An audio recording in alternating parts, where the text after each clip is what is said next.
Est-ce que vous saviez que nous sommes en moyenne confrontés à 1200 publicités par jour?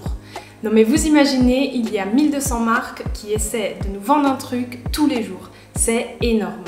Et le pire dans tout ça, c'est que c'est très souvent inconscient. Notre cerveau voit la marque d'un certain produit l'espace d'un instant et il fera le lien par la suite quand il s'agira de choisir entre plusieurs marques. Alors au début c'est facile, on résiste, on n'est pas trop intéressé, mais au bout d'un moment on finit par craquer et on achète quelque chose dont on n'a pas besoin. Parce que, ne l'oublions pas, lorsqu'on achète quelque chose, on ne le paye pas réellement avec notre argent. On le paye avec les heures qu'on a passées à essayer de gagner cet argent. Dans cette vidéo, on va voir ensemble les dangers du matérialisme et de la surconsommation et comment ils nous affectent nous en tant qu'individus.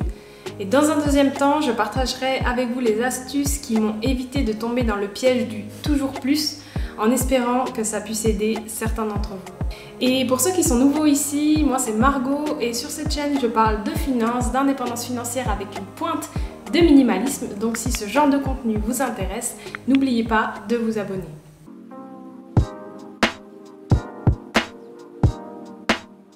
Premièrement, parce que vous ne serez jamais satisfait.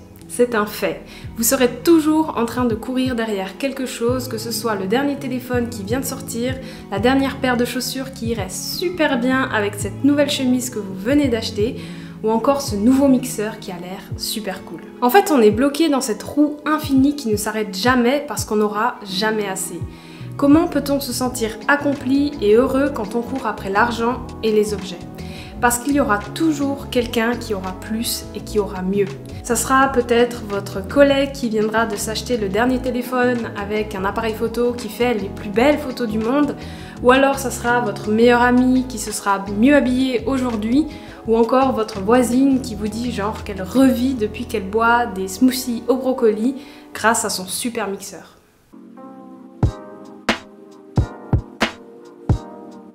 Personnellement, j'ai remarqué qu'avoir trop de choix me causait du stress et de la fatigue. De la fatigue en fait liée aux micro-décisions que je devais prendre au quotidien du style chemise blanche ou chemise bleue, thé ou café, regarder Netflix ou lire un livre. Alors que, au contraire, quand je me débarrasse de choses et d'objets, je me sens beaucoup plus libre et beaucoup plus légère. Et c'est complètement contre-intuitif, mais en fait, limiter mes options est actuellement ce qui me donne le plus de liberté dans ma vie. Ça me permet en fait d'avoir beaucoup plus de temps à disposition et surtout du temps que je ne passe pas à choisir ou à décider pour des choses qui au final n'ont que très peu d'importance. Par exemple, passer 10 minutes pour choisir votre tenue pour le lendemain. Si vous avez seulement quelques habits, le choix serait vite fait et vous pourrez passer plus de temps à faire autre chose. Parce qu'au final, alors sauf exception bien sûr, qui se souviendra de votre tenue dans 2 mois, dans 6 mois ou dans 1 an? Personne, et même pas vous. En général, on achète pour 2 raisons. Soit parce qu'on en a besoin pour vivre, soit parce qu'on en a envie. Maintenant, allons un peu plus dans les détails dans ce dernier cas de figure. Il faut savoir que dans la vie, on fait les choses pour 2 raisons. La première, c'est qu'on en a réellement envie, on aime profondément ça. Par exemple, vous adorez lire, vous lisez au moins un livre par semaine, et si vous deviez choisir entre lire un livre ou regarder Netflix après une journée épuisante, eh bien vous choisissez le livre directement. Peu importe s'il est abîmé ou s'il vient de la bibliothèque et que vous devez le rendre après. Ça, c'est la raison intrinsèque. Ça vient de vous et vous le faites pour vous. L'autre motivation, c'est quand vous faites quelque chose pour des raisons extérieures. Ça, ce sont des raisons extrinsèques. Dans ce cas-là, vous n'achetez pas des livres parce que vous avez envie de les lire, mais parce que quelqu'un vous oblige à les lire, que ce soit vos parents ou vos professeurs. Il y a aussi une autre raison, c'est parce que vous avez envie de renvoyer une certaine image de vous-même pour montrer votre appartenance ou votre statut social. Il faut bien se rendre compte de quelque chose, c'est que plus vous êtes motivé pour des raisons extérieures et plus vous deviendrez anxieux et stressé. Parce que ce sera toujours les autres qui vous pousseront à acheter, que ce soit conscient ou inconscient. Et le problème, c'est que dans cette société actuelle, on est souvent amené à faire des choses pour des raisons extrinsèques. Et ça, il faut en être conscient. Tiens, prenez les réseaux sociaux par exemple. Dans le but de faire envie à d'autres personnes avec notre vie extraordinaire, on est prêt à sacrifier une partie du moment vécu pour pouvoir le prendre en photo ou le filmer afin de les poster sur les réseaux sociaux. Typiquement, vous êtes à un concert et combien de personnes vous voyez avec la main en l'air en train de filmer le concert? Et honnêtement, combien d'entre nous regardons réellement ces vidéos qui sont d'ailleurs de très mauvaise qualité? Soyons honnêtes, pas beaucoup. Pourtant, pendant plusieurs minutes, nous regardons ce concert à travers l'écran de notre smartphone et honnêtement, tout le monde s'en fout de notre vidéo toute pourrie où la qualité est mauvaise et où on entend notre voisin hurler. Et pourtant, combien de personnes ont le téléphone en l'air lors d'un concert? Ils le font en fait pour dire « Yeah, enviez-moi, ma vie est super cool, je vis un super moment ». Maintenant, lors de votre prochain achat, si c'est pas un besoin, demandez-vous si vous achetez cet objet pour des raisons personnelles intérieures ou alors pour des raisons extérieures. Et je dis pas bien sûr qu'il faut arrêter d'acheter pour des motivations extérieures, ça serait impossible. Si vous avez envie de rencontrer l'âme sœur, évidemment que vous avez envie d'être super bien habillé et c'est complètement normal. Mais essayez au moins d'inverser la tendance en achetant beaucoup plus de choses pour vous-même que pour les autres. Dernier point, vu qu'on aime bien parler finances sur cette chaîne, eh bien acheter et consommer à outrance, ça coûte de l'argent, beaucoup d'argent, sans mentionner l'impact sur l'environnement qui est désastreux. D'ailleurs, si vous voulez savoir comment le minimalisme a changé ma vie, je vous renvoie vers cette vidéo, elle devrait s'afficher par ici en haut. Dans cette vidéo, je vous raconte comment j'ai considérablement amélioré mes finances grâce à ces 3 objets que je n'achète plus. Heureusement, il y a des astuces qui se pratiquent au fil du temps pour éviter de tomber dans ce piège du consumérisme et du toujours plus.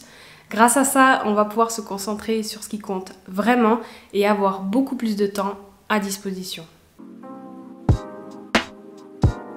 Probablement l'une de mes préférées, faites du tri chez vous.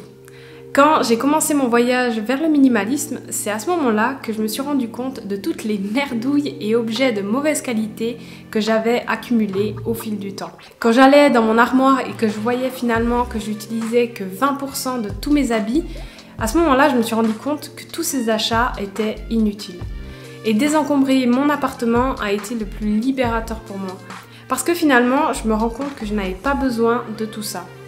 Et si ça peut vous rassurer, sachez que aucun des objets dont je me suis débarrassée ne me manque à l'heure actuelle. D'ailleurs, je m'en souviens même plus.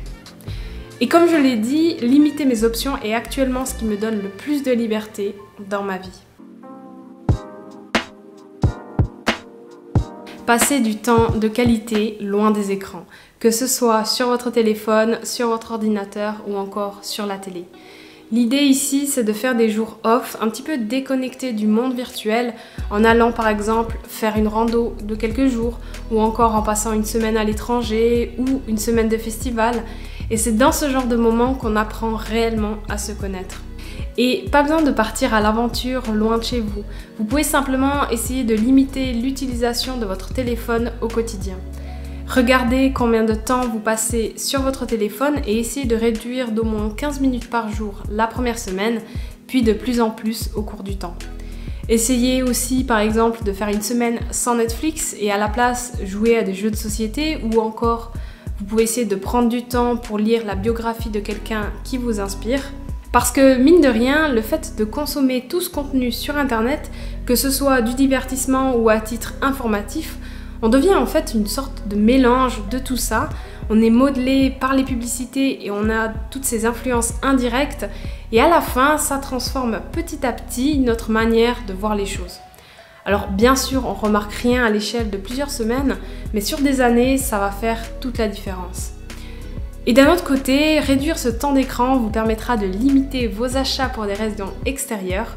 Vous éviterez ainsi de voir 1200 publicités par jour et vous serez beaucoup moins déprimé de voir la vie incroyable de toutes ces personnes sur Instagram.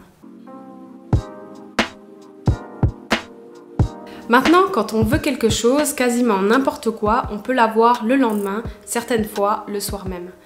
Et dans ces conditions, c'est extrêmement compliqué de résister. Et je comprends ça complètement parce que même si j'attends assez longtemps avant d'acheter quelque chose, eh bien quand j'ai décidé de l'acheter, je suis bien contente de l'avoir rapidement.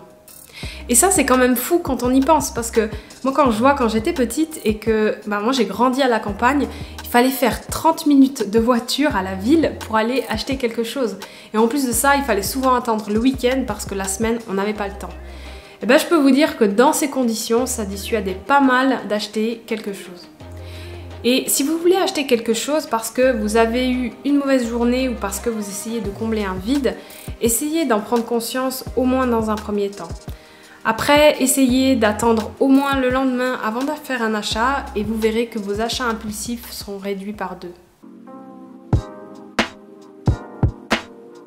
Si vous avez besoin de remplacer un objet, faites en sorte qu'il s'accorde avec votre environnement existant. Comme ça évitera de devoir tout remplacer. Parce que combien de fois ça nous est arrivé d'avoir simplement envie d'acheter un manteau ou un pantalon et puis au final ressortir de la boutique avec une paire de chaussures ou encore un sac pour aller avec l'ensemble. Et pareil, si vous voulez changer de mobilier, ne refaites pas tout votre appartement pour que tout aille bien ensemble. Au lieu de ça, essayez au moins d'acheter directement les choses qui vont aller avec ce que vous avez déjà.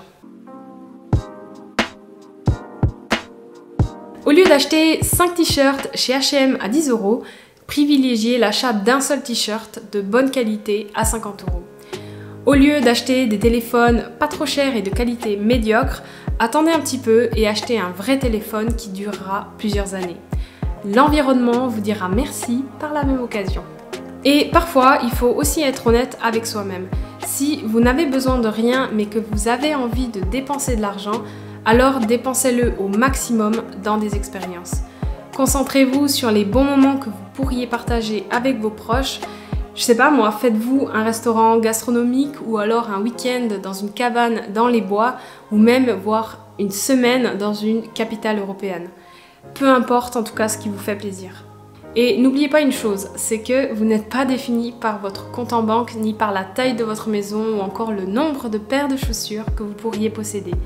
Pensez à vous créer des souvenirs inoubliables au lieu d'acheter de la merdouille chez H&M ou chez Amazon. Si ce contenu vous a plu, je vous invite à liker cette vidéo. Vous trouverez d'autres de mes vidéos dans l'écran de fin de cette vidéo, donc n'hésitez pas à aller y faire un tour, ça fait toujours plaisir. En tout cas, merci d'avoir regardé cette vidéo jusqu'au bout et moi je vous dis à bientôt pour la prochaine.